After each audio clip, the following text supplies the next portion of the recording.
আজকে হবে গাজরের হালুয়া।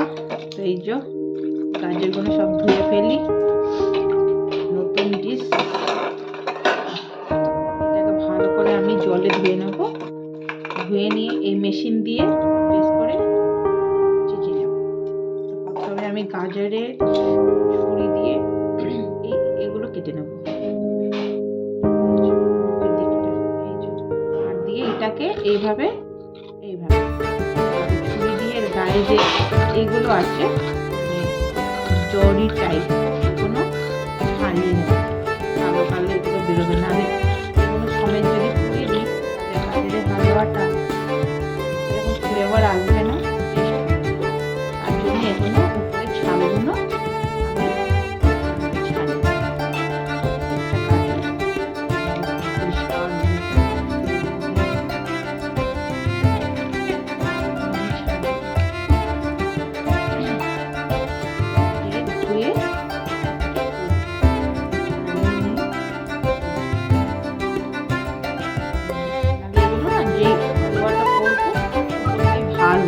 কালো কালো তখন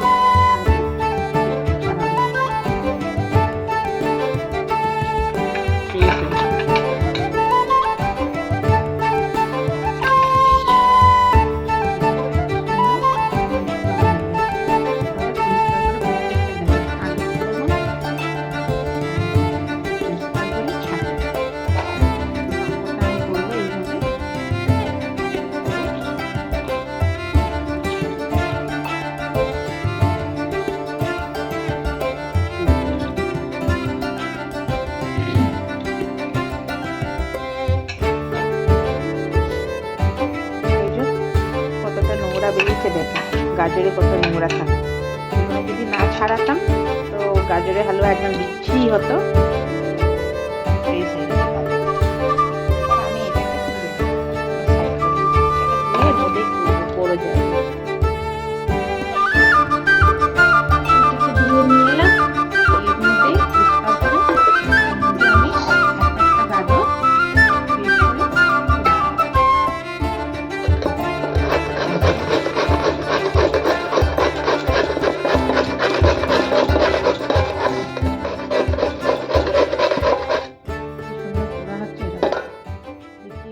এইভাবে করে সব কটা এক এক করে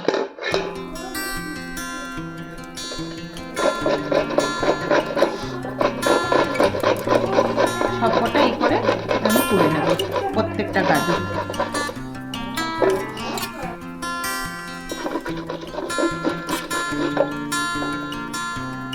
এইভাবে পুরা হয়ে গেছে, এগুলো আমি পরিষ্কার জায়গায় তুলে নেব।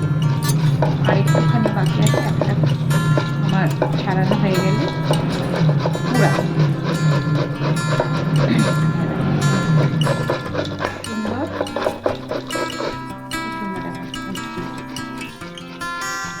দারুণ। তো ছেলের ডিমান্ড আছে, খাবে গাজরের হালুয়া কিরম হয়, খাইনি আর কোনোদিন খাইনি ছেলে, তো আজকে ছেলেকে করে খাওয়াবো। আমার ছেলে আমার খেতে খুব ভীষণ ভালোবাসে নতুন নতুন পদ্ধতি, ওইসব তো খায় বলে সব রান্না, কিন্তু মায়ের হাতে রান্না ছেলের খুব পছন্দ। ছেলের ডিমান্ড আছে, মা গাজরের হালুয়া খাবো, তার সাথে ছেলের বাবারও ডিমান্ড আছে। এবার আমি পরিষ্কার বাটিতে তুলে গাজরই কিনে গাজর তুলে দেয়। গাজরটা বেশ করে জলটা ঝরিয়ে নেবেন, নাহলে জলা জলা হয়ে যাবে। তাহলে ঘিতে যখন ভাজবেন ঘিতে বেশ ভাজা হয়। জলগুলো আমি হাতে করে বের করে চুচে নিয়েছি, দিয়ে তারপর 500 গ্রাম গাজর সব আইটেমগুলো জোগাড় করে ফেলি। এই হালুয়াতে আগে দেবো আমি এই যে গুড়, কোকোনাট পাউডার, কাজুটা কুচোতে হবে, আর গোটা এলাচ এটাকেও ছাড়াতে হবে, বাটতে হবে, কিশমিশটা আর একটু ছোটো করতে হবে, চিনি, হলুদ গুঁড়ো, পাউডার দুধ, এগুলো আগে আমি রেডি করে নিই সমস্ত জিনিস। কাজুটাকে বাটলে ভালো হয়, কিন্তু আমি ছোটো ছোটো করে মনে হবে একটু বাদ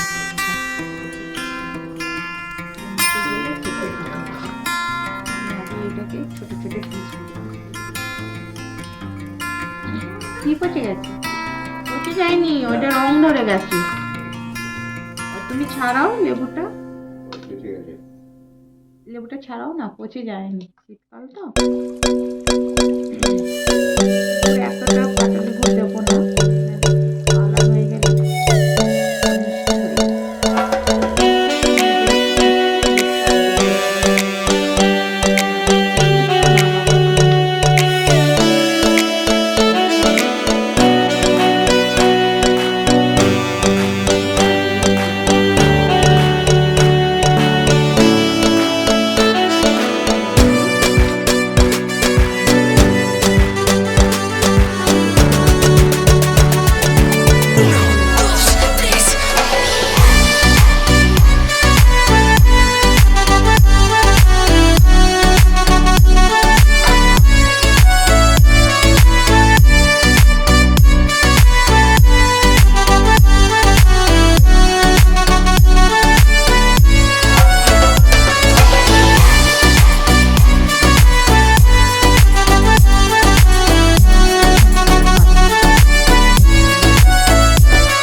শুট করতে হচ্ছে, হাতে ধরে আছি ক্যামেরা। এটাকে বেশ করে ফ্রাই করবেন, ভাজবেন, ঠিক আছে? পুরো ভাজাটা হয়ে গেলে তারপর আমি দেখাবো। কেটে কেটে যদি না করি তাহলে আমি শুট করতে পারবো না। হালকা স্টিমে সবসময় এটাকে ভাজতেই থাকবেন, আর নাহলে কালো হয়ে যাবে। সবসময় গাজরটাকে এরকমভাবে ভাজতেই থাকবে, আর নাহলে পুড়ে যাবে। পুড়ে গেলে গাজরের কালারটা অন্যরকম হয়ে যাবে, আর ভাতটাও অন্যরকম হয়ে যাবে। গাজর খুব একটা ফ্রাই করবেন না, জল একটু হালকা জল আছে, জলটা মরে যাবে। সবসময় ভাজতেই থাকবে, হালকা স্টিমে। একদম সুন্দর একটা সেন্ট বেরিয়েছে, আমি মিশিয়ে লাগাচ্ছি। ভাজা হয়ে গেছে, এবার আমি দুধটা দিয়ে দেবো, গোলাপ দুধটা। মোটামুটি 1 কেজি মতন দুধ লাগবে, তার উপরে দুধটা ভাজতে হবে।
বলো?